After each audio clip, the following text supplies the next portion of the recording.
আমরা আজকে এসেছি কার প্রেমে? কথা বলবেন, কার প্রেমে? নবীর প্রেমে। কার প্রেমে? নবীর প্রেমে। আপনি বলতে পারেন যে আমরা কি আল্লাহর প্রেমে আসেনি? প্রশ্ন আসে কি আসে না? কেউ কেউ প্রশ্ন করতে পারে, হুজুর কি তা কইলেন? আমরা তো আল্লাহকে রাজি করবো, আপনি বললেন নবীর প্রেমে আইছি। কথা আসে, কথা প্রশ্ন উঠতে পারে, এজন্য আমি নিজে উত্থাপন করলাম। আমাদের টার্গেট হলো আল্লাহকে রাজি করা।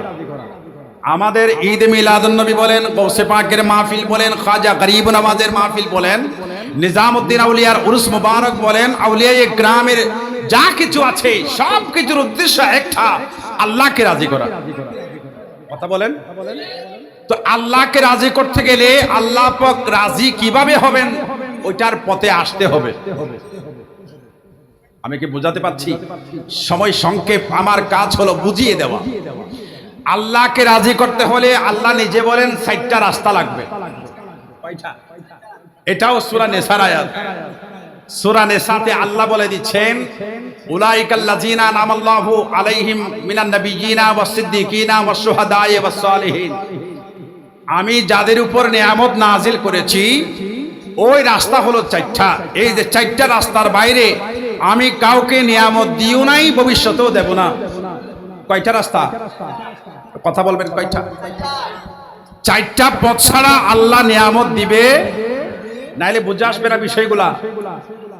একটা হলো মিনান নাবিয়্যিন, এটা আল্লাহ নিজেই বলছেন। আর একটা হলো সিদ্দিকিন, আর একটা হলো শুহাদায়ে কেরাম, আর একটা হলো সালিহিন মানে আউলিয়ায়ে কেরাম।